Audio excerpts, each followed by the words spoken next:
Hello and welcome back to the Morrissey and Wine podcast. My name's George. I'm Chris.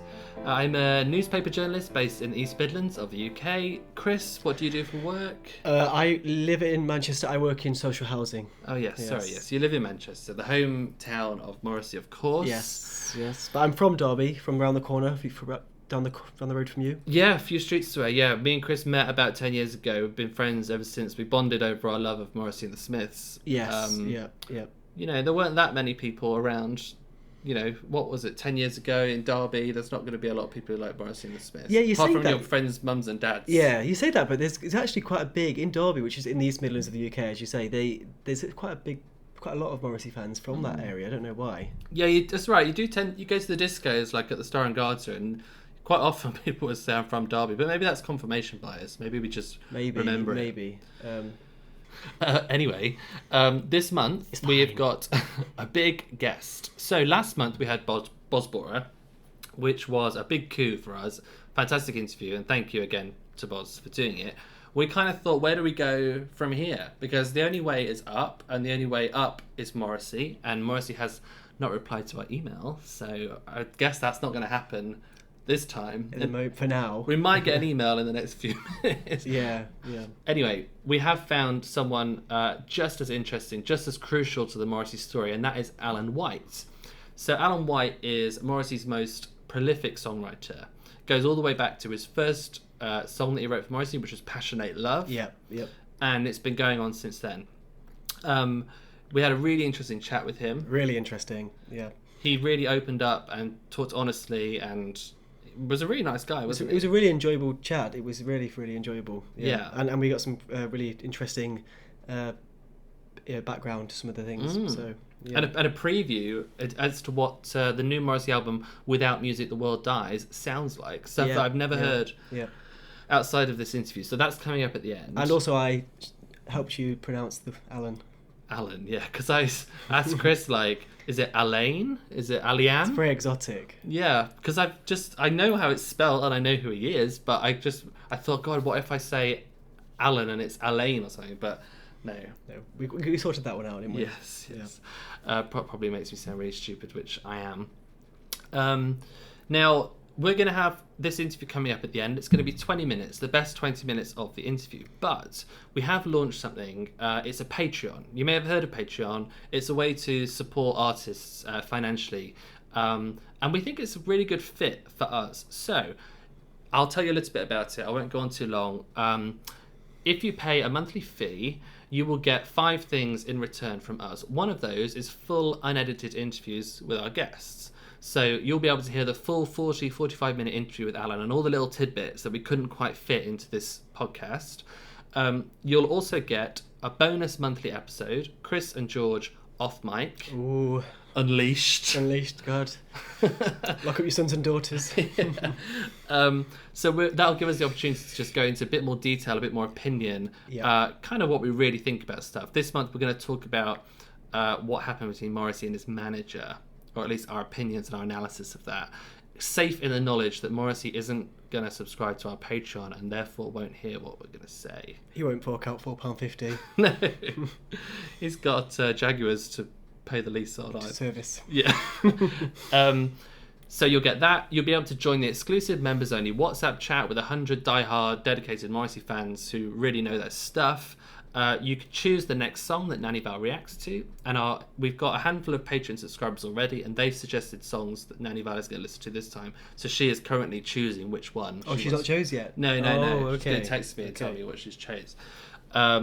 And finally, you'll get the Morrissey Mercury fanzine 1 week before everybody else. So if you want to support us, and we would really appreciate it if you did, you'll also get something back in return. That's £4.50 for people in the UK, or $5 in America, but you can subscribe from anywhere across the world. So that's my pitch. How did I do? Yeah, good. Yeah, you've sold. Maybe. No, I think just what I'd add to that, the WhatsApp group. I'm not a salesperson either, but the WhatsApp group, I've really found that useful because there's lots of groups online, pages. There's certain websites, that are a bit toxic to some extent, that Morrissey forums and things.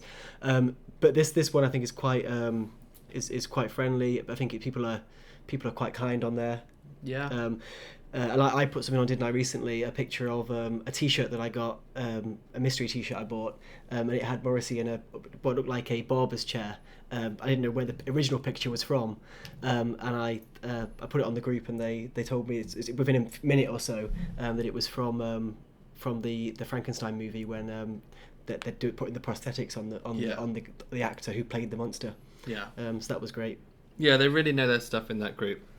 And the reason why there's 100 people in it is not because we have 100 Patreon subscribers, but rather it has been an open group until now. We've now sort of closed it to new members, and if you want to join, that's one of the benefits of being a Patreon subscriber. So, we've got some wine already. I know we usually pour it on mic, but we were thirsty. Some more anyway. So, you drank that quickly. I've got some white. It's Casiero del Diablo, which is one of my favourites because it's usually under a tenner. It's a Sauvignon Blanc. And Chris has got... it's a Memoro Italia. Is that how you say it? Memoro Italia. Well, I'm not part Italian like you. And it's a red wine. A red wine, yeah. And that was £7, I believe. Mine was £7.50. And mine was £7.50. Oh, okay. With a club card. With a club card, yeah. That's a loyalty scheme if you're not based in the UK. And we all hate it because they rip us off if we don't have a club card. But anyway, next we're going to go into news from the world of Morrissey and the Smiths.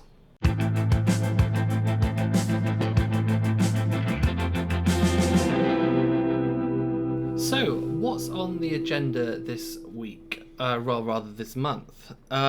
First up, Johnny Marr. Now, you've probably heard all about this. In fact, if you're a big fan, you've heard nothing but this. The feud between Morrissey and Marr just gets worse and worse. The headline from the Johnny Marr camp is the quote, "As for the offer to tour, I didn't ignore the offer, I said no."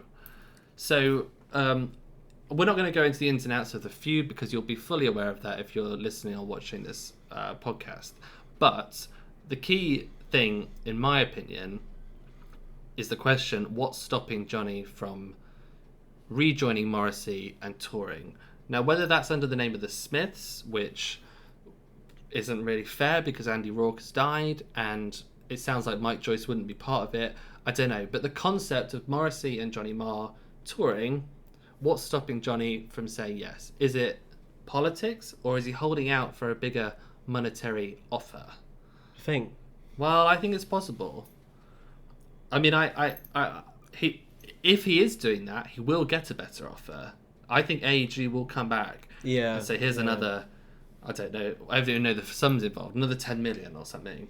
There's a lot of risk though involved in that sort of thing, isn't there? Because it could not happen at the last minute. Yeah. Because of the Morrissey and Marr. But I mean, a lot of people are not in favour of the concept, are they? I'm not particularly. No. You're not. No, not massively. I think I don't think it's needed. I think Morrissey's doing great stuff right now. I mean, he needs to get some albums out, but I love what's happening there. I mean, what would they create? I mean, I suppose the formula was great before Morrissey and Marr. That the lyrics and the music. So I suppose that would be if there's new stuff coming. But just seeing them perform the same songs doesn't really, I don't think, adds anything. See, I would love it. Really? I would really love to see Morrissey and Marr together again, because Marr is the perfect guitarist, Morrissey is the perfect singer. They have the perfect chemistry, or at least they did. Whether they still do, I don't know. Once they've kissed and made up. Kissed and made up, yeah. There would have to be some kind words, but publicly. But I think they do. I think they do still care about it. I think it's just easy to throw things at each other like that. I don't think it's that deep. I think it's more surface.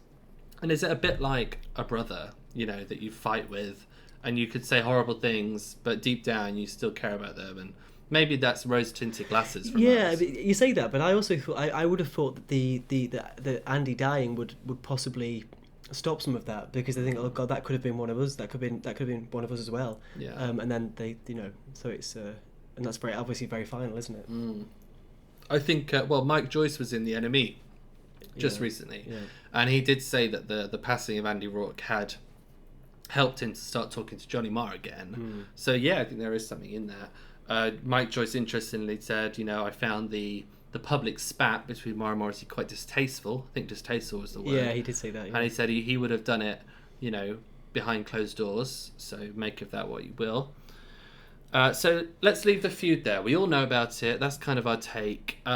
Next on the agenda is... So next on the agenda, The Sound of the Smiths has been in the top 100 UK chart albums for 74 consecutive weeks. Is that right? Yeah, it is right. Yeah, I think I mixed the words up, but the words were right. So The Sound of the Smiths has been in the top 100 UK album charts. Yeah, that's what I said. Yeah, for 74 consecutive weeks. Yeah, that's what I said. Yeah. Isn't it? So this is really interesting because, as I've written on our notes, the record was first released in 2008, and only then it was only in for 7 weeks, wasn't it? 7 weeks. So it's a big difference there. And this, in my opinion, and I'm not a music mogul, and I may be completely wrong, but in my opinion, this is why AEG are asking the Smiths to reform, because they can see there's a massive surge of interest, which is probably bigger now than it has been since 2008 at least. Yeah. There's money to be made. Definitely. So we wanted to just put that on record, because sometimes people who don't like the Smiths and Morrissey, they tend to class it all as old-fashioned stuff that no one's interested in anymore. But it's very relevant, yeah. Very relevant. And that's your favourite album, isn't it, Sound of the Smiths?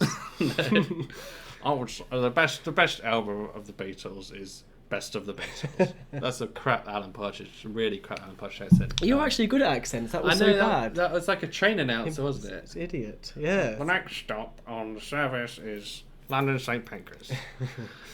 So so that's great. I think that's really good. We know that they're very relevant, but that's just proof, isn't it? I suppose. What's next, George? So we'll touch briefly on this. This is the fact that Morrissey has severed all connections. That's the exact quote. Severed all connections with Red Light Management / Pete Galley. I just wanted to mention this because obviously this was a few weeks ago. You will already know about it, but we managed to get an exclusive statement from Pete Galley. Just by contacting him and asking him, would you like to say anything, having, parted ways with Morrissey? And I'll just read you a couple of lines. We got this, as I say, exclusively. He said, "It was an honour to work with Morrissey. He is truly a genius and an inspiration. One of the greatest living lyricists, poets, songwriters, performers and personalities, and one of the greatest animal rights activists in history, a beacon for free speech." He ends with, "He is the living definition of a true artist and deserves to be respected and honoured as a national and international treasure." So this is fulsome praise. Yes. From someone who you might expect would be feeling a little bit bitter. Now, I was going to say having been dropped. We don't know which way round it was. Yeah. But we would presume that it was Morrissey who cut ties with Pete Galley, because from what we understand, Pete Galley had some pretty good plans for Morrissey and was on the edge of getting some really good progress. So I don't think Pete Galley would have wanted to drop that, but we don't know. He hasn't told us. But it was great to hear that, and obviously we're doing this because we love Morrissey, and we think he's great. But it's nice to hear that, even though he's not working together anymore, he hasn't come out and he's not spat his dummy out, has he? He's said some really nice things. Yeah. And of course you have to. If you work in that industry, you can't go bad-mouthing every ex-client. But this goes beyond that. He's not just said, "I enjoyed working with Morrissey and I'm sad that our relationship has terminated." He said this really positive stuff. Yeah. Which I think shows a lot of class. And who knows? Could they get back together again? Could they resume these plans? Now we're going to talk about that topic in more detail on Chris and George Off Mic. Chris and George Unleashed. Our bonus episode, which you'll get if you become a Patreon subscriber.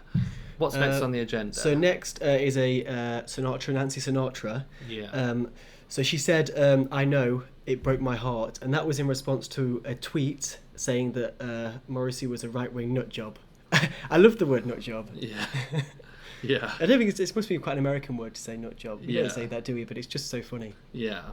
So this was a shame because Nancy Sinatra had only just done this thread on Twitter talking about her old pal Morrissey and how he promised to get her back in the charts if she covered "Let Me Kiss You," which she did, and she did get in the charts. Yeah. And the first time since she went back in the charts. 70s or something. Yeah, first time since the 70s. Which is big. And then someone sends her a tweet saying, "Oh, it's a shame that Morrissey turned out to be a right-wing nut job," and she quote tweets it and says, "Oh yeah, I know, that broke my heart." And I thought, but you just said he's your old pal, and he's not a right-wing nut job. But then the thing is, Nancy Sinatra is very political, I've noticed. Yeah. Oh, I think I'm confused about that one then, because I thought the tweet broke her heart, that someone would say that sort of thing. No, she said, "It broke my heart." So the fact that Morrissey is a right-wing nutjob broke her heart. Maybe that's why she isn't replying to be on our podcast. Well, we have asked. Yeah, I mean, I'd love to interview her. She's one of my heroes. Me too. Yeah. For many reasons. So she's entitled to her opinion, and of course, but it's a shame that she would kind of air that laundry in public. But she may have very good reasons for doing that. So we don't know. But just slightly bad taste in the mouth, that one. Yeah. And then finally. Yeah, just finally. So a fundraiser for a mural of Andy Rourke in Manchester to celebrate his life and raise money for the Pancreatic Cancer Action Charity based in the UK has reached the fundraiser has reached £24,000. It's got a 25 grand target, so basically that's going to happen. If you donate more than £10, you get entered into like a raffle to win some Smith stuff. Okay. And Mike Joyce has really been pushing this fundraiser, and it's been in quite a few of the magazines and newspapers and stuff. So that's really good. If you haven't heard about that yet and you want to donate, just Google that. We did tweet a link to it on the Morrissey Mercury Twitter. So I think that about covers news from the world of Morrissey and Smith. Another busy month. Yeah, very busy. It always is. You know, this is not a band that died in the 80s. It's not an artist that died in the 80s. There's stuff happening all the time. Yeah. Very alive. It's alive! It's alive. Okay, so next we are going to go into Nanny Val Reacts, and we'll find out what she's chosen from the suggestions from Patreon subscribers. We don't even know yet ourselves. We don't even know. It's going to be a big surprise. Big reveal. Still you fight with your right hand and caress with your left hand.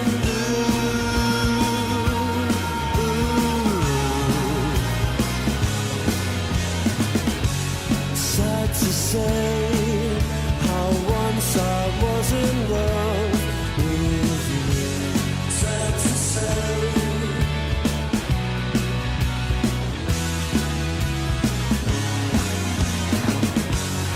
You don't catch all I'm saying when you're deaf to advice.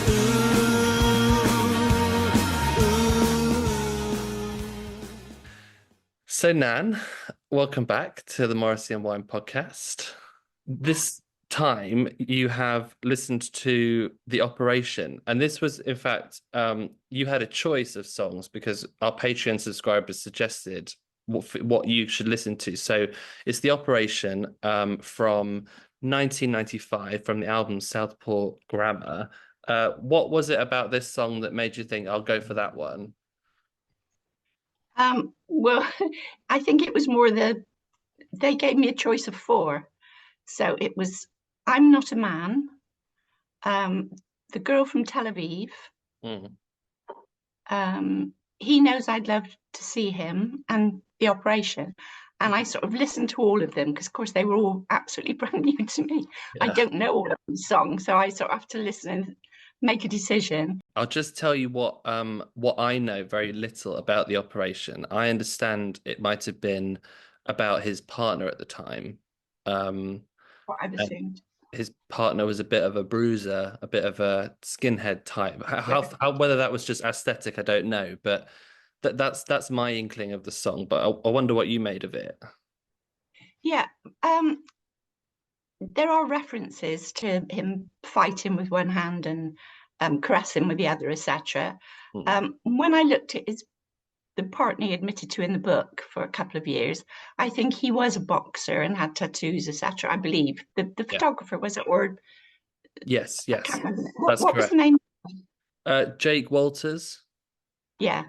So I assumed it might be him. Although I couldn't find any live videos of him physically singing it. All of them had one had Notre Dame on there. Sorry. Oh yeah, there is a song called Notre Dame. One had the Hunchback of Notre Dame. Yeah. At the front to it, so I couldn't see his. I like to see him and how he's reacting to songs. And on the cover, it was him, which I thought possibly was his partner at the time. Oh, that cat. Judy. Sorry. His partner at the time, there was I saved it actually on my phone, so if you don't know what I'm talking about, I'll show you. But I believe it was the cover of the album with a guy with very black curly hair with a little strand down. Mm. Do you know who that was? No, I don't. Do you mean the cover of Southpaw Grammar, the Yes. album? Yeah, I think. He was a famous boxer, I believe, but I don't know his name. Oh, again, well, it could have been him then, because there's a Mhm. reference to. And why was it called Southport Grammar? Do you know?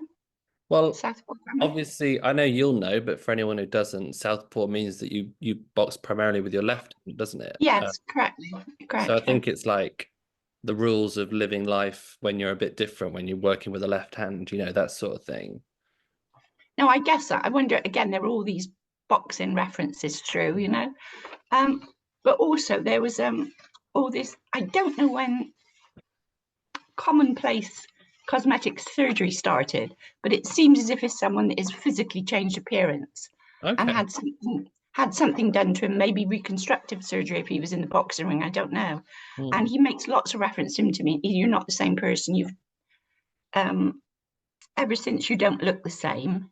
You're just Hmm. not the same, no way. And there's lots of references to that. And the very last line is, "What the hell have they stuck into you?" And it ends very abruptly. And again, I assume it must be that someone's changed their physical appearance in some way. Hmm. But again, And guess not, as and usual. and perhaps definitely there's a change of physical appearance. I mean, I've always interpreted it as maybe he started to wear fancier clothes. Maybe he's got ideas above his station. But there's also clearly a personality change, isn't there? There's a metaphor going on. Yeah.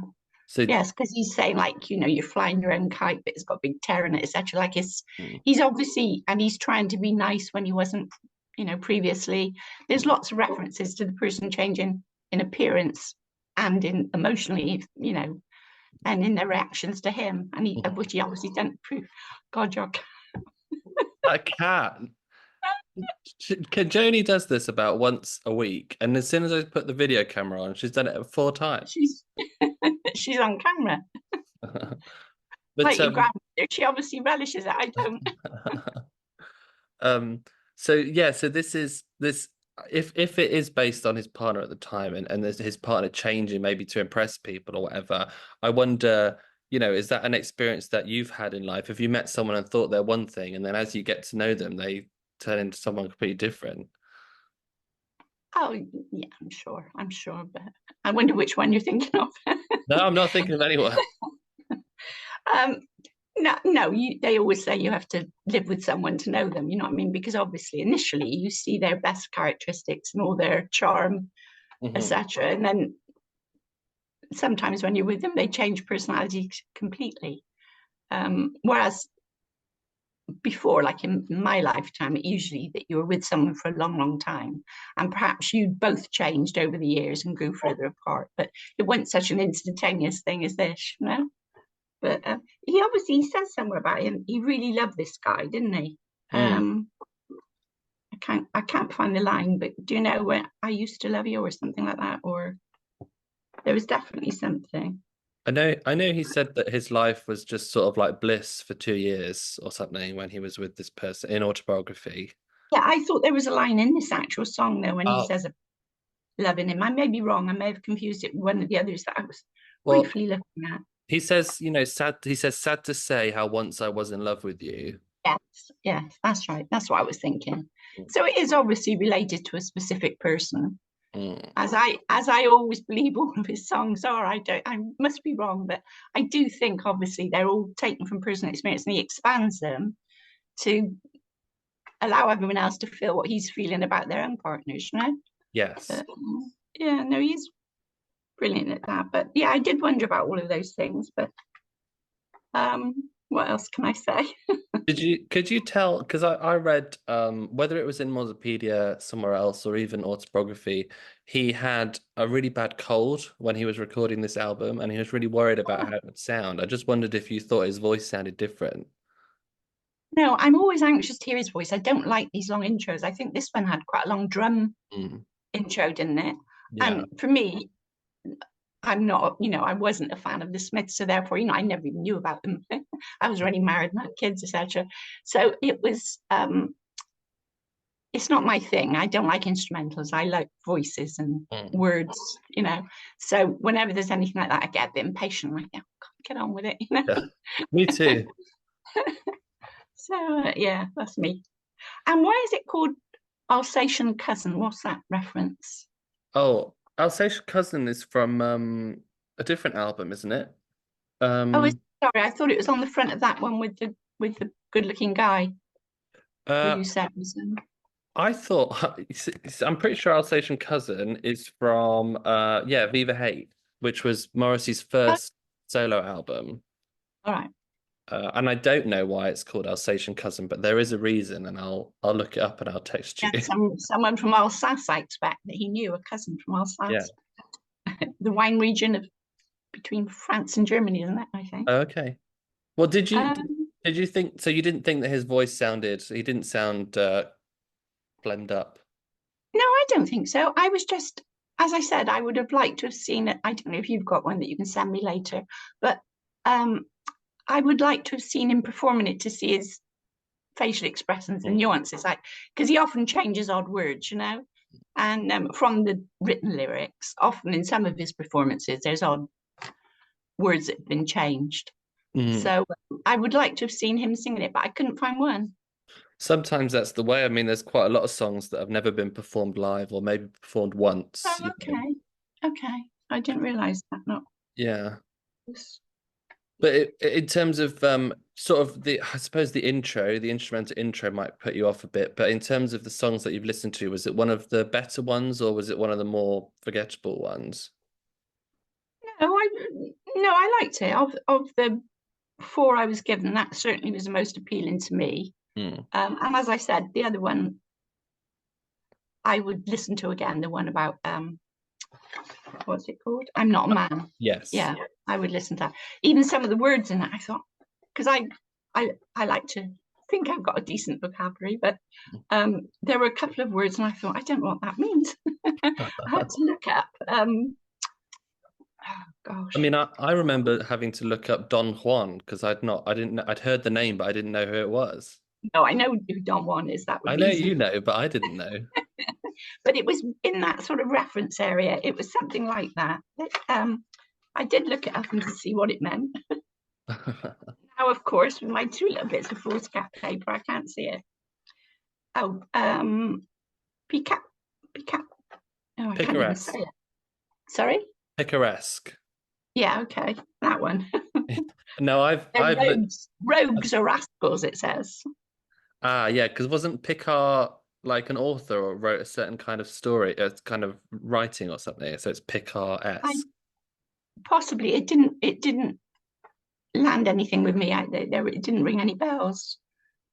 Buffaroni, I suppose that was just some reference to meat eaters or something. I don't know. Yeah, because Chris said that when he was in America most recently, he saw beefaroni, whether it was in a shop or on a menu. It's like pepperoni cheese with beef in it. Okay. He would just, but that would all be him sort of denigrating, wouldn't it? Meat eaters, I expect. Yeah. I liked it. I enjoyed it. Good. Well, it's not a song that I listen to a lot. I'm gonna listen to it out now after we've talked because you've reminded me. It's also it's autobiographical peak, more autobiographical than a lot of his songs, I think, because it's like clearly about one person, one time, you know? Yeah. And that's always valuable as a Morrissey fan. Yeah. Okay, well, thank you to the Patreon subscribers for choosing the songs. I'll have to look up who it was that suggested the operation, but they'll know who they are, and they'll be pleased that you've gone for it.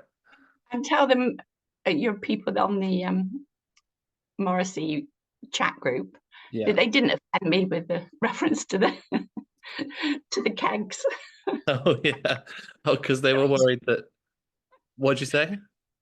I said I'm not easily offended. I think it was Moses, and I don't think it was Colin. I'm not sure. But I thought, don't worry. Yeah, someone said something about explosive kegs, and they thought if Nanny Val sees it, she might be offended. But we know you best. Explosive kegs between their legs, wouldn't it? Something like that. Yeah. That's if anyone's interested, that's the WhatsApp chat, which you can join if you are a Patreon subscriber. Okay, well, we'll leave it there. Thank you very much, Nan. Okay, my love. Thank you. Bye. Bye.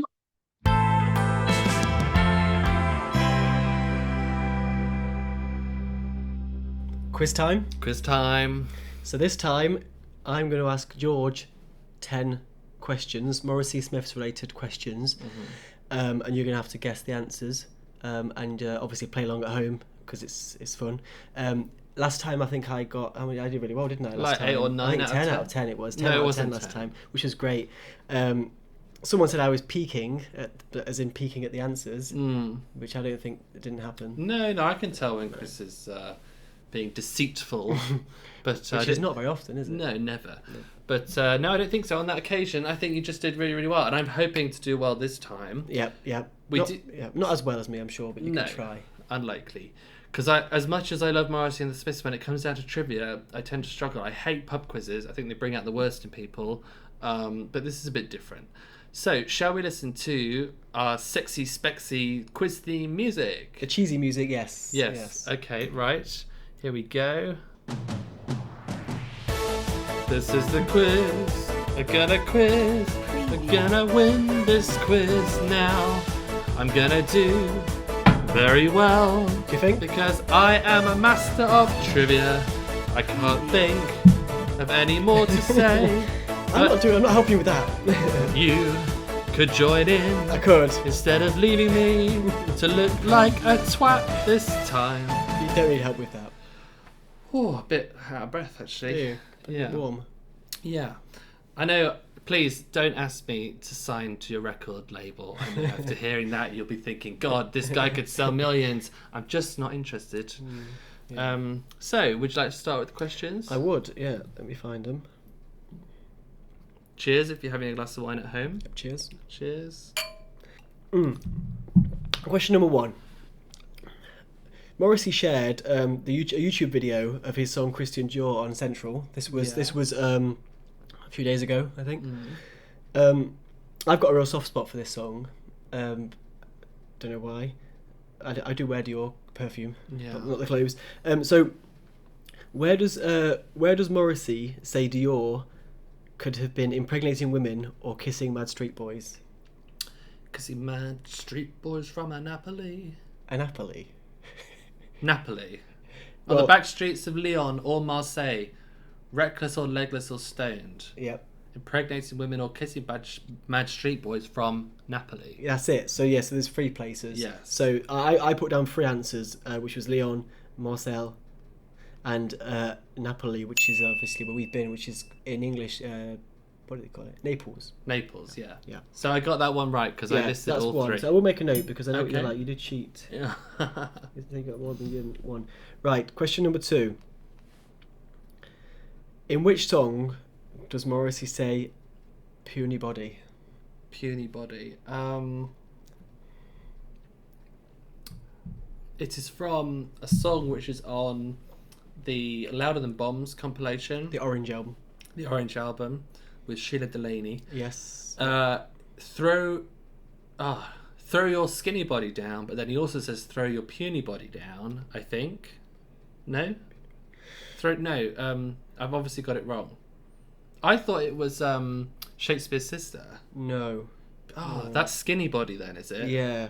So there's another song. Okay, I obviously got that wrong. Stretch out and wait. Oh, Yeah. let your puny body lie down. Lie down. Yeah. Oh, damn, skinny body, puny body. That was so... Yeah. There's a lot of that in that album, isn't there? Yeah. Well, he's a wafy, twig-like thing in those times, wasn't he? Yeah. So I've got a badge from Salford Lads Club that says "puny body" in Morrissey's writing. Oh, yeah. And whenever I wear it, people can't always pronounce. They don't know the word puny. I think sometimes Right. they think punny body. What does that mean? Right. I've had that so many times. Anyway. So question number 3. So you've got 1 out of 2 so far. So question number 3. There's a new statue of Oscar Wilde in London. Yeah. That came out. We know Morrissey described it as grotesque recently, but what did Oscar Wilde's grandson, who's called Merlin Holland, what did he think of it? Merlin Holland? Yeah. Is that a hotel? There it is, Oscar Wilde's grandson. If you'd know, if you're cultured enough to know. It's a new one on me, Merlin Holland. Hi, Merlin. Hope you're listening. What did he think of the statue? Well, he probably. What are you looking for? Like a one-word quote? No, I did think that, but I think they're quite hard. He did say a word about it, which I'll say at the end. What kind of answer do you want from me? I want to know if you think he liked it or he didn't like it. Do Oh, you think yes or no? do you think he supported it because it was a statue to his granddad? Yeah. Or do you think he followed Morrissey's repulsion of it? I don't think it'd be his granddad, unless Merlin is like 80. Yeah, he's 78. Oh, right. I think Merlin liked it. You think he liked it? Yeah. No. He said so Morrissey it was grotesque. Yeah. And Merlin said it was repulsive. Repulsive. Yeah. Okay. Yeah, so he didn't like it. Right. Okay. So Merlin's this hard to please. Yes, hard to please. Well, yeah. Question number 4. So this one is about our guest, our very special guest this month. So this is about Alain Whyte. Yeah. What area of London did Alain Whyte was he born? What area was he born? Where was he born? Yeah. Well, which part of London? Which bit? Borough. Yeah, I mean, I know he hung around in Camden in the early 90s, which would tempt me to say Camden. Really? Something in my head is saying like Ealing or something, but I'm going to go Camden because that's my best guess. Camden, okay. Yes, it was. Yeah, well done, good. Thank you. And it is Alain Whyte, by the way. We do know how to pronounce it. Yeah, we do. Of course we do. I knew anyway. You're the nincompoop who didn't. Right, so question number 5. Morrissey, as we know from various music videos, is a big fan of the Carry On films. Yeah. Which Carry On actor, when told he needed his leg amputated to save his life, is believed to have said, "I'd like to die with my boots on." So this is something the actor said in real life, apparently. Yes, apparently. Gosh, amputation of a leg. So he, I've already given it away that it's a male actor. But which one? Well, I just have a feeling that like Sid James would have probably drank a lot and eaten bad food. A lot of them drank a lot. Well, those are the days, weren't they? But we can talk. I'm going to go with Sid James because I just feel like he might have a kind of illness where he would have to get a leg amputated. See, I thought you'd know this one. No. I thought you would. So no, it wasn't Sid James, unfortunately for you. Yeah. It was Morrissey's his favourite actor from the Carry Ons, Charles Hawtrey. Ah, that was my other. Yeah. So he was also. So you were right down the right channel that he was a big drinker. So yeah. Okay. Okay. How many have I got so far? 2. It's embarrassing, isn't it? Measly 2. I'm sure you're doing much better at home. Okay. This question, which I'm going to bring up as a theme, I think. Yeah. Morrissey or Wilde? Okay. Genius is born, not paid. Genius is born, not paid? Not brought, I think. Actually, I don't even know. I got the quote wrong. Talent borrows, genius steals has been No, that one isn't credited it. Let me to just... Wilde. Yeah. Right, we're going to do a doobly-doobly-doo fact check because Chris has screwed up a question. No, it was that. I was right. You're just making me question myself, which I won't do ever again. Right, say the quote again then, the made-up quote. So, Morrissey or Wilde? Genius is born, not paid.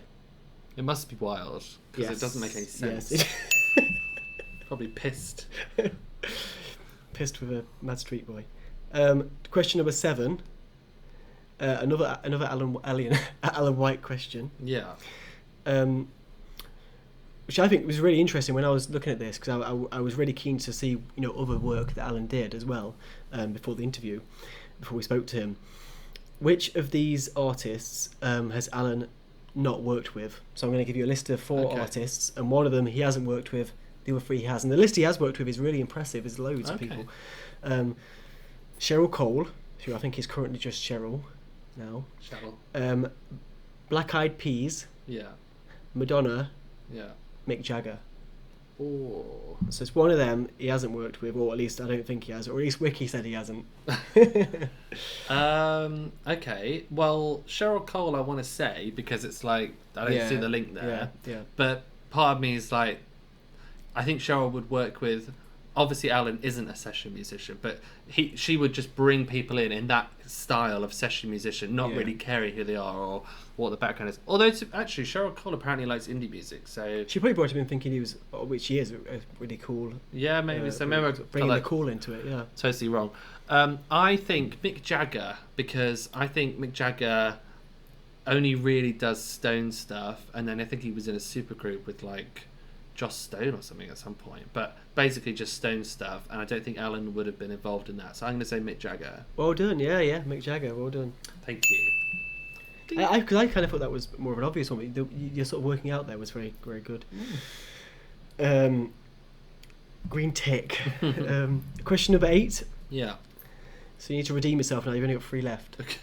Okay. Question number 8. This is an easy one though, really, but... Morrissey's playing one show in Canada in the upcoming tour. Whereabouts in Canada? Oh, gosh. I don't really know many Canadian places. Obviously, there's Montreal. Shall I see? Well, he's doing mostly shows in America, so he's doing Texas, a lot on the East Coast around there. Yeah. Some sort of strange little places. But he is also doing one show in Canada. Yeah. I know. I understand the question. I have to spell it out to your simple brain. Montreal is in Canada, isn't it? Yeah, it says I don't know what it is though. It's a place, isn't it? See, it would have been, if I got that right, it would have been like, yes, it definitely is. So it's not Montreal. No, it is a place in Canada. I know that. So I think, what else is there? Toronto. Do you It want a must be clue? Toronto. Must be Toronto. Do you want a clue? Yeah. There's a lot of water there. Lake. Oh god, you're so stupid. I don't know. I'm really bad at geography. I don't know. What is it? It's Niagara Falls. Oh, of course. I didn't know that was in Canada, you know. I thought that was in America. Well, it's half and half. Is it? They've got a bit each. Okay. They share it. Sorry, Anyway, guys. Rubbish. Question number 9. I think you'll get this one.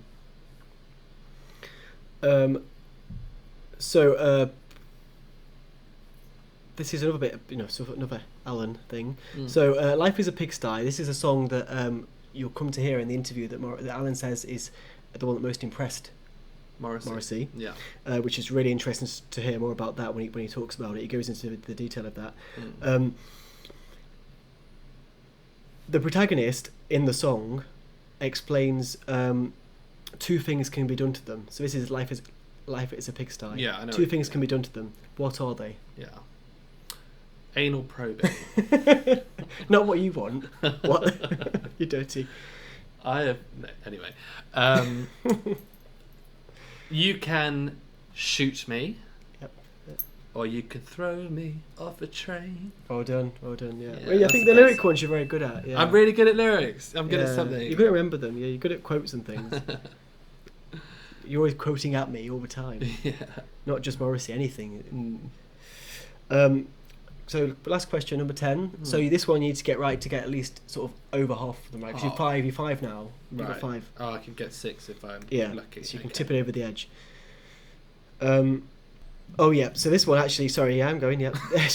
this I really like this. This is also about Alan because I put a lot of Alan stuff in here. Okay. But this one, give me a bit of spoilers for the interview, but not too much.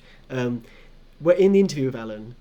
He mentions that one show reminded him of the shows back in sort of when he first joined Morrissey's band. So that was a question I asked. I was really keen to find out about that. So I asked him about the shows, the previous shows, and the more recent shows, and what the difference was. And he said that one recent show reminded him of the shows back in the 90s, and sort of the vibe and the sort of adrenaline and like the fans. Which show was that? This is such a crap question because no one else is going to know the answer to this. Only we know. Yeah. And I don't know. So really, only Chris knows this answer. Oh, I didn't think about that. I was really struggling for the last question. It is hard writing the quiz. It's really we've done everything now. So yeah, I get the question. You get it. I don't really know the answer. I think it's like, when he said it, I thought that sounds like New Orleans, but it's not. Was I Jacksonville or 'Cause something? you're so shit at geography. Yeah. Was it even in America? Yeah. Yeah, Jacksonville. No. Not It Jacksonville. was California. It was SLO, San Luis Obispo. Oh, I didn't even. Which I was there with my friend Sophie, and it was a really good show. And like so I'm sorry that the question was useless to everybody apart from me. But yeah. So how many did I get out of 9? Well, yeah, 9. Got 5 out of 9. 5 out of 9. Yeah. Yes. So that's just over half. Yeah. Okay. So well done, me. How did you do at home? I think Julie Hamill said that last time she got 9 out of 10, or maybe even all of them, right? You can't trust anything Julie says. Yeah, giving it all that. No, I think she did very well. We always say, tell us how you did at the quiz. We want to know. If you're really good at it, and you always get 10 out of 10. Do we not get a response to that? What? Just don't respond to that. No, part? no one ever. Do you think they just skip the quiz? Yeah. Anyway, that's all from the quiz. Yeah. What have we got coming up next? We're going to go into some song lyric analysis, bit of reaction stuff. Yep. We're going to do an Alain Whyte song. It's going to be "Life Is a Pigsty." So let's have a listen to that. Yep.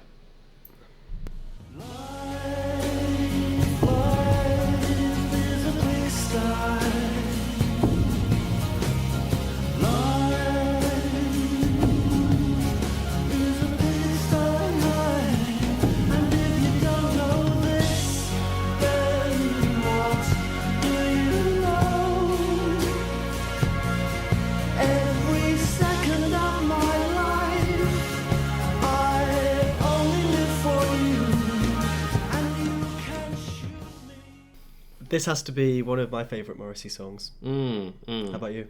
Yeah, it is one of my favourites. Although we were just brushing up with the Mozopedia, which is obviously the Bible of Morrissey and the Smiths, and Simon Goddard, the author, is really not impressed with this song. Really? And he makes the point that Morrissey considers it one of his finest. Alain Whyte really likes it. Yeah. But for Simon Goddard, this is actually nowhere near one of his best songs. But yeah, I like it very much too. Yeah, I do. I mean, what do you make of the lyrics? Was there anything that jumped out at you? I think one thing that jumps out to me is how the song can seem quite dark, but there's also the humour in there as well. It's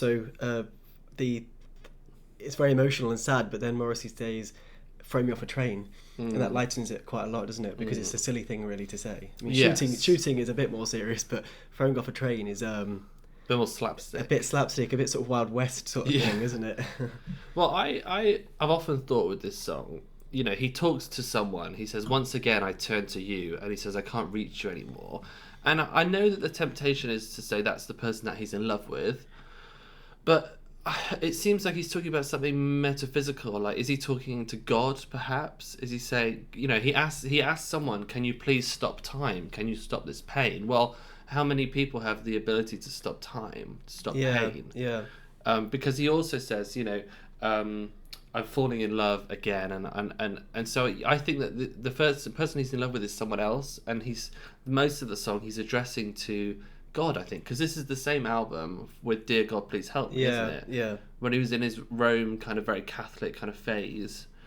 I mean, what do you think? Yeah, of that? I think about that bit, the stopping the pain, I think that definitely is something that somebody could do if, you know, if the right person comes along, or the person you're in love with, they can easily. It's a bit Black Cloud, isn't it? That it reminds me of that lyric in Black Cloud where you can sort of stop there. Someone comes along, they can easily whatever they do can change your mood massively if they decide to say they love you or something. And I think the bit about time there is quite interesting because it's a theme that comes up in so many Morrissey songs. Time. I mean, I was thinking about it earlier. And in "I'd Love You," he says time's going to wipe us out. In what song? "I'd Love To." Oh, I'd yeah, Love To. yeah. And then in there's I was looking at some earlier, and I think in "My Hurling Days," the time's mentioned in there, which. And it's also in "Spent the Day in Bed." Yes, yeah. Time, do as I wish. And in "Gang Lord," there's a time reference there. Yeah. Yeah. Well, The Morrissey clock on the says, wall makes a joke of us all. yes, Morrissey says in this song, you know, even now in the final hour of my life. And it seems once he gets past You Are the Quarry, sort of 2004, post 2004, he's thinking about death a lot more and growing old or older. And yeah, I suppose time is going to play more in your mind as you get older. But I mean, 2004, he was. Yeah, it still was. It wasn't old. He's he's in his 60s now. It's still not that old, but he obviously feels it very strongly. Maybe for a musician, it is a bit older. Yeah. So. And he also, on that note, in this song, he says, "I am still the same underneath. This you surely knew." And I think this is the other side of the coin to the time thing. He's saying, at least in my opinion, I'm still the same angsty poet that I was when I started with the Smiths. I haven't really changed. And we've often said that Morrissey occupies this adolescent mindset for many reasons, and in some ways that's a really good thing for art. And I think at this point he's saying, I'm still the same, I'm still that person, even though I'm getting wrinkles and and I'm tired and I'm feeling pain. Yeah. And what do you think he means by I've been shifting gears all of my life? Yeah, it's a really interesting one, and I think the people who've been to some of the shows around that time, I think the guys, the crew had been shifting gear, because I think the crew of the tour guys. I don't know. I mean, could it be that you have to keep changing yourself, or that's how I take it a little bit. A bit like or adjusting yourself to the situation, and but it also makes it sound like it's hard work doing that. It's not natural, maybe. Yeah, I guess he's saying I'm still the same car. Yes, I may have gone into fifth gear sometimes, and sometimes in first gear, and sometimes in reverse, but I'm still the same underneath. I guess it relates to that line. Yeah. I also wanted to point out that in this, with you can throw me off a train, you can shoot me, is very much like Is It Really So Strange by the Smiths, when he says you can kick me, you can punch me, but you won't change the way I feel. Yeah. It's the same theme of like, well, yes, you might have a violent streak and you might use that on me, but it's not really going to change. No. The feelings that I have. I mean, it's slightly long, isn't it? It comes in about 7 minutes. Yeah, there's a bit of a break in there as well, isn't there, towards the end? Yeah. Yeah. So it's a bit of an epic, and I think because of its length, it kind of seems like the main song on Ringleader of the Tormentors, which I think is a really strong album generally. Yeah, I think so. It's one of my favourite albums. Yeah. So I think this is a song about getting older, feeling more pain, feeling the passing of time seems to be going quicker and quicker, and Morrissey asserting that he's still the same person, even though his outward appearance might be changing. Okay, well, we're gonna move on now, because coming up we have got our interview with Alain Whyte. Yes. Yep. The writer of the music on this track. He will tell us a bit about his feelings toward Life's a Pigsty. He'll give us a sneak preview at Without Music the World Dies, one of 2 upcoming Morrissey albums. Yep. It's a really good interview, isn't it? It is really good. Yeah. It's just the whole thing flew by because it was so enjoyable to do. Yes. So let's go into that now.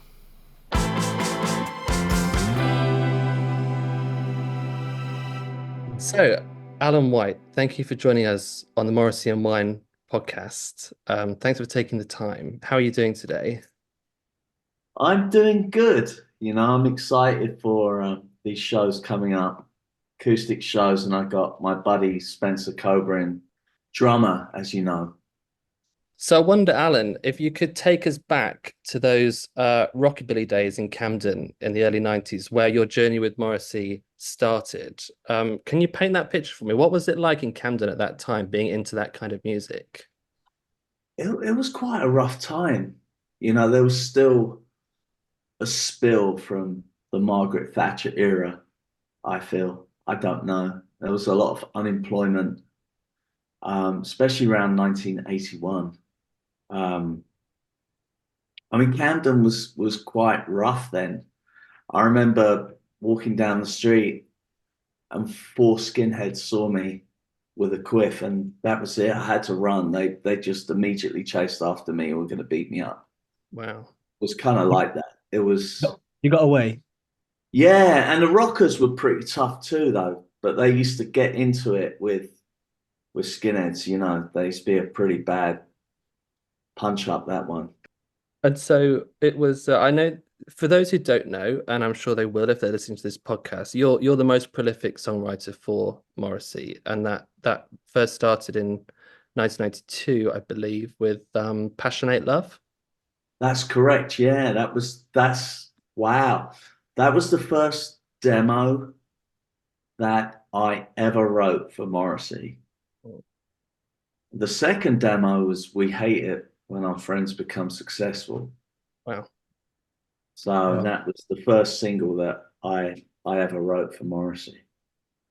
Speaking about that, how did you how did you first meet Morrissey, and what helped you click, do you think? That's a really good question. I'll try and keep it as quick as I can, but because there's so many factions involved here. Um, there was a rockabilly club that was on every Thursday called the Camden Workers Social Club, and it was actually in Kentish Town. And one week Morrissey came down, and I actually missed him, but I heard he was looking for musicians. Um, Boz was milling around apparently, and I think he had done some sessions with Morrissey prior to me doing this session for "Pregnant for the Last Time." Um, so I was like, darn, I miss Morrissey. Like he's looking for musicians. I'm the man for the job. So I went to my 4-track cassette recorder and I recorded 4 instrumental tunes onto a cassette, like a C60 cassette, and I put my name and my telephone number on there. And I figured he would come back, the following week. So he didn't show up the following week, but the week after that, 2 weeks later, he came back, and I had the courage to just walk up to him with no care whatsoever and just say, I heard you're looking for a guitarist, or musicians. I play guitar, a little bit of piano, harmonica. I'm the man for the job. Here's a tape to show you that I can play. Give me a call. And I just walked off, and I didn't expect to ever hear from him. And then I got called in from Boz to come in and do the "Pregnant for the Last Time" session. But the problem with that was all the guitars were done on that. They wanted me to try piano, and I'll be honest with you, I was totally out of my depth. It was too difficult for me. So I did harmonica on that, and it got miscredited on the "Sing Your Life" EP. Oh no. But really that stems from the "Pregnant for the Last Time" session. And to be honest, I didn't go down particularly very well with Morrissey during that session. I think he got the wrong idea of me. I drove him a little crazy because I think I was too much in awe or something. Okay. So like I botched that session up, and Boz was so mad at me. He was like, "You ruined the session," and I felt terrible. I felt so upset about it. I had a go at him. I just said, like, if Morrissey can't accept me for who I am, then sod it. Do you know what I mean? Basically, he can go and himself. And so can you. Like, I was really mad, but at the time, really, I was just upset. So that was December 1990. Then around March, I was rehearsing back in a rockabilly covers band just for fun, and doing our own stuff too with Gary and Spencer. And then we had John O'Malley that was in a group called the Nitros on lead guitar, and he was terrific. Still good buddies with him. Anyway, it was just the 3 of us, and we went to the Sir Richard Steele in Belsize Park, and we're just up there. In the upstairs part was a quiet area, and they had a pool table up there, and we were just drinking. In walks Morrissey. And I'm like, oh my God. And my hair was all washed out, like it was dead flat. And I had like a leather box jacket on. And I just went up to him. All right, Moss, do you remember me? I'm Alan. Oh, yeah, I remember you. what are you doing? And I said, well, I've just been rehearsing with these guys, and just thought we'd come up here and have a quiet drink. And that's when he turned around and said, would you like to, would you and your friends like to appear as my band in the Sing Your Life video? Oh wow. Yeah, like for my, but he didn't say Sing Your Life video, but that's what it became. Sorry, he said, would you like to, pose as my band in for a video? I was like, absolutely. No, that'd be great. And then I knew I had a second chance, like a second lifeline. Do you know what I mean? So I went, Morrissey quickly drank up and left. And I walked over to Spencer and Gary, and I was like, he's asked us, man, to pose as his band in a video. I swear to God, I think we got a really good chance of becoming his band. We should immediately learn up some Smith stuff and Bone of Drag material, and so we're ready. So we did the video. Truthfully, I didn't know the song, obviously, because it hadn't been released yet, So we were miming. We didn't know how the song went. So we're miming in the Sing Your Life video, but all my friends, like the whole rockabilly contingent and everything, is actually in that video. My second girlfriend's even in that video. She's got the red hair. It was just funny, like all my mates are in that video, and it was kind of like the scene was in that video too. And sure enough, 6 weeks after that, I got a call from Morrissey's PA, and it's like, Morrissey would like to try you guys out for an audition, and we were ready. But the amazing thing was, he said, Mark Nevin has pulled out, doesn't want to do it. Do you know anybody that could fill his spot? And I said, yeah, there's only one person. I said, that's Boz Bora. So I managed to redeem myself. That's the story. What do you think, Alan? What do you think was the first track that you wrote that really impressed Morrissey? You thought, yes, I've got it this time, and he knows what I'm all about. Was it the first one, or did it, was it a little bit later? Probably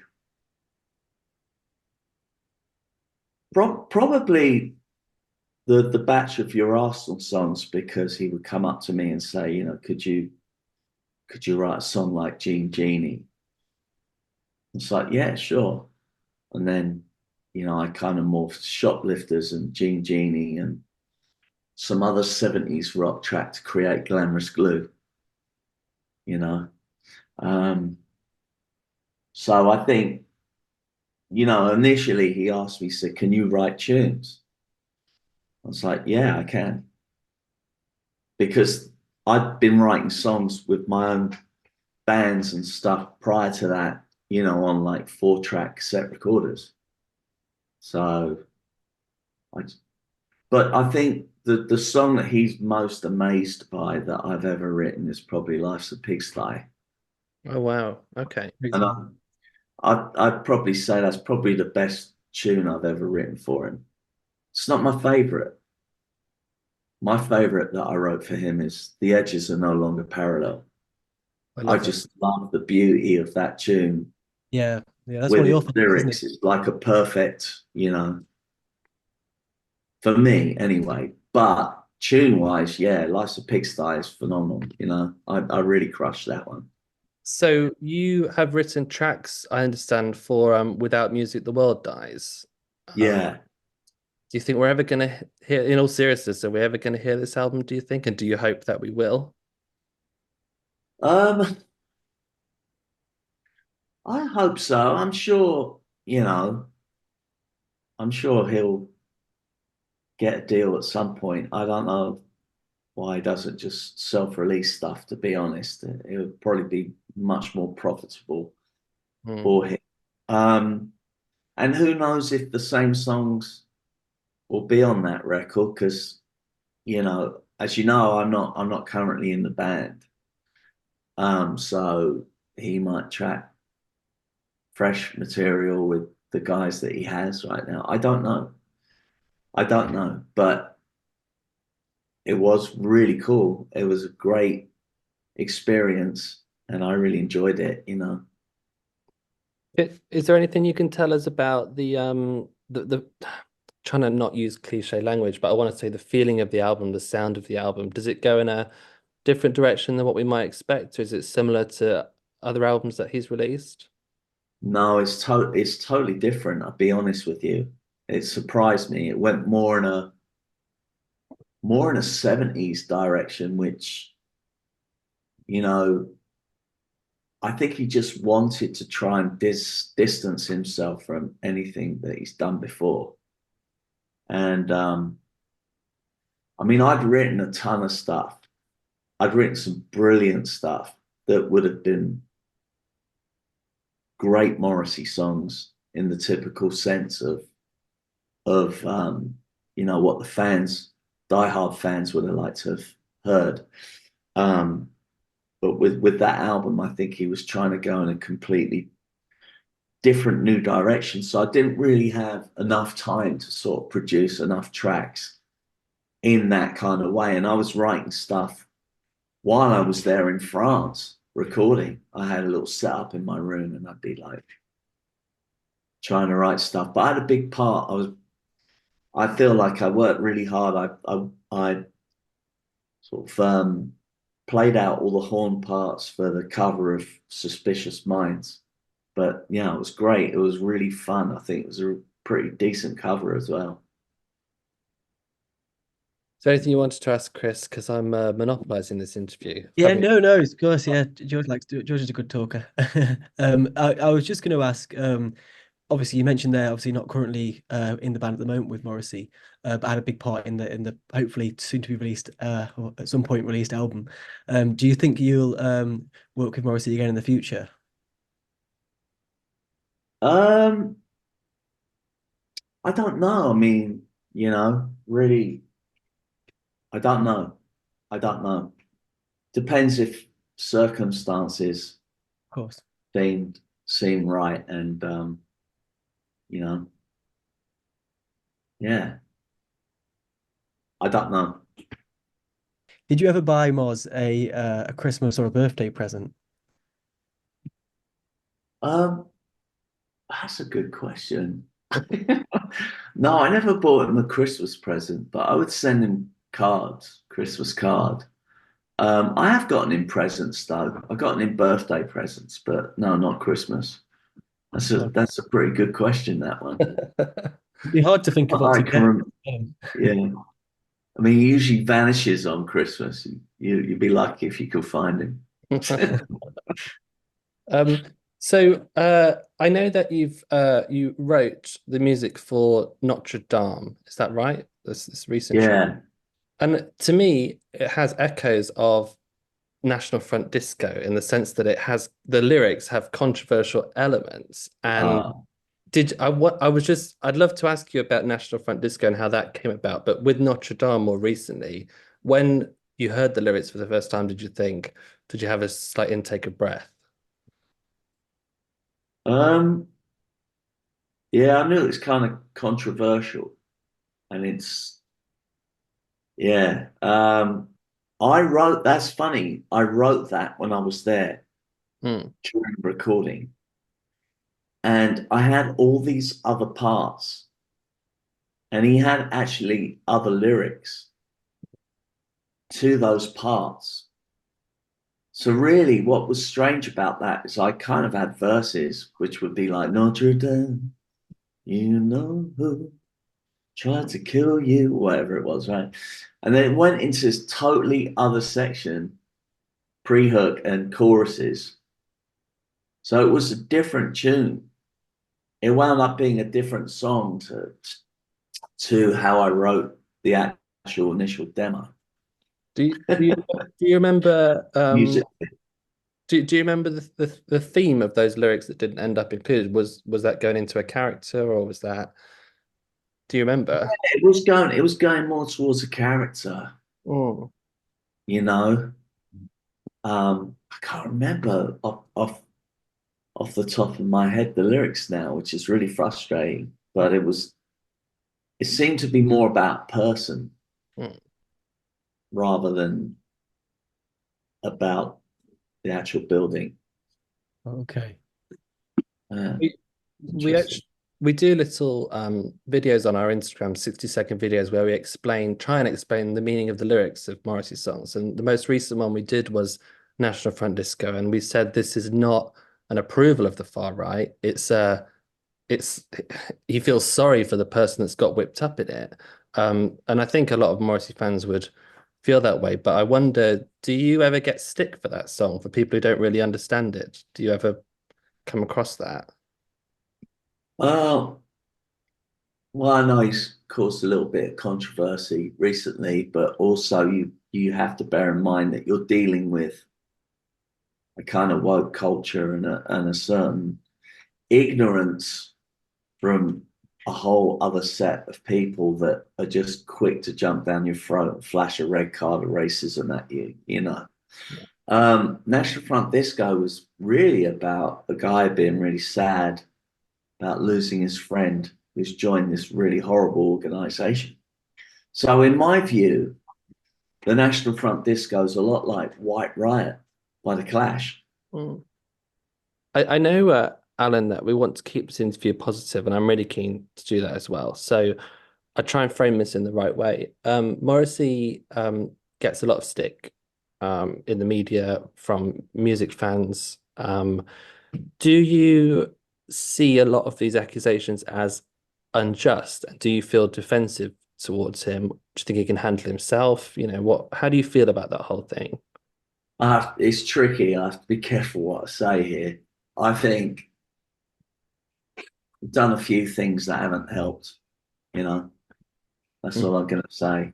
But I do feel like back in 92, you know, I felt it was completely unjust. You know, it was totally unjust. I think it's unjust in general.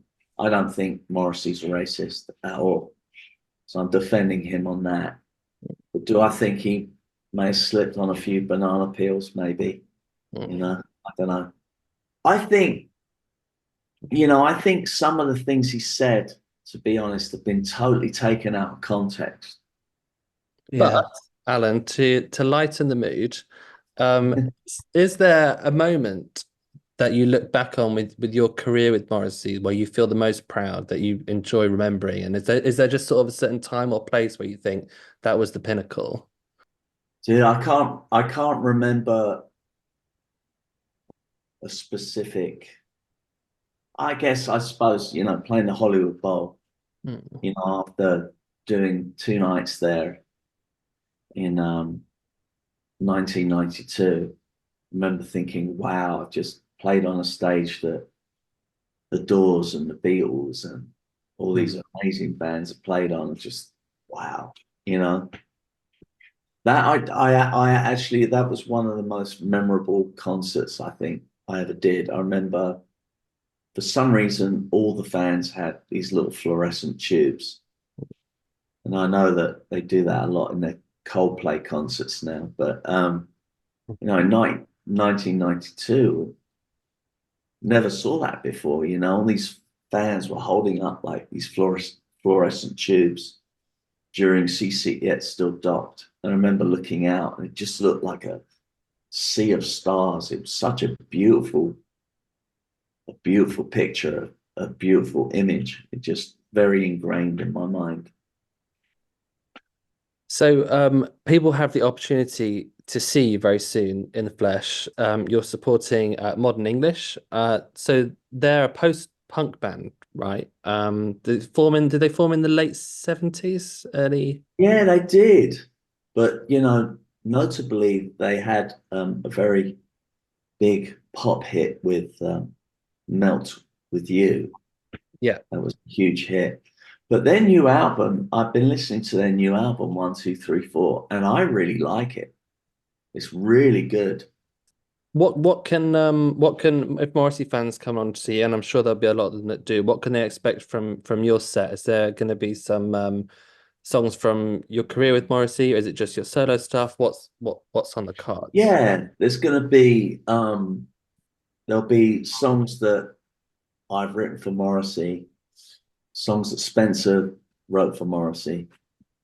And then mainly, my solo stuff too, but it'll be a nice balance, Mm. So yeah, things we're involved in. And that's California and Nevada. That's throughout October this month. And if you want to buy tickets, they're on the Modern English website, which is modernenglish.me. That's M-E, modernenglish.me. Alan, I've really enjoyed this chat. I'm sure Chris has as well. Like, really enjoyed it. Thank you very much. Yeah, yeah, I've really enjoyed it. It's an honor to speak to you as well because Yeah. and George will share this that some of the music you've written has made me very happy and lots of other people. But yeah, it's an honor. Thank you. Oh, no, you're welcome. Thank you. I mean, like I said, if it wasn't for the fans, I wouldn't have a life in music. So I'm incredibly grateful to Morrissey for the opportunity I got to work with him. And yeah, I mean, never rule things out, but very grateful to the fans first and foremost, because without them, I don't have that music job. So I'm very humbly grateful. So thank you very much. I've really enjoyed this conversation too, and it's lovely to meet you guys.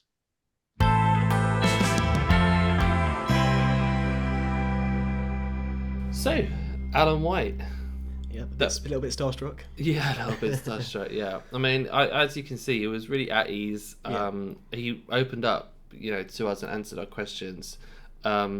Interesting, isn't it, that his whole career with Morrissey started by him taking that leap of faith. Yeah, yeah. And just going up to Morrissey and giving him a cassette with his phone number, and then seeing him by chance at a pub again. Yeah. Got a second chance.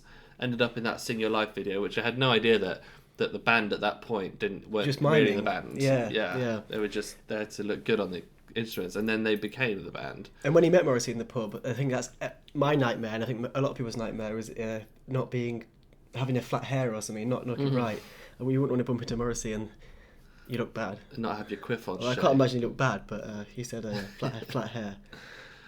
So, as we said before, that's the 20 minutes sort of best bits of the interview. But the full 45 minute interview, you can listen to if you become a Patreon subscriber. So, you'll also get the 30-minute bonus episode, Chris and George off mic, and various other benefits that I talked about earlier. So if you want to join our Patreon and get these sort of extra bits, then look at the link in the podcast description below, whether you're listening to the podcast or on YouTube. The links will be there. You can also find the link on our socials. So that's it for this month. Yep. We've tried to shorten it a bit because we've been doing all this polling of like how long do people want the podcast to be. What was the answer? Well, it sort of hovered between 45 minutes and an hour and 15. Okay. So if we can hit that, I think we can. It's that's all the going gold spot. Yeah, so it's all going to be in the edit. But anyway, hope that's worked for you and you've enjoyed it. Thank you very much for joining us again, and we'll see you next month. Thank you. Viva Cheers. Morrissey. What? Viva Morrissey. Oh, Viva Morrissey, yeah, and Godspeed.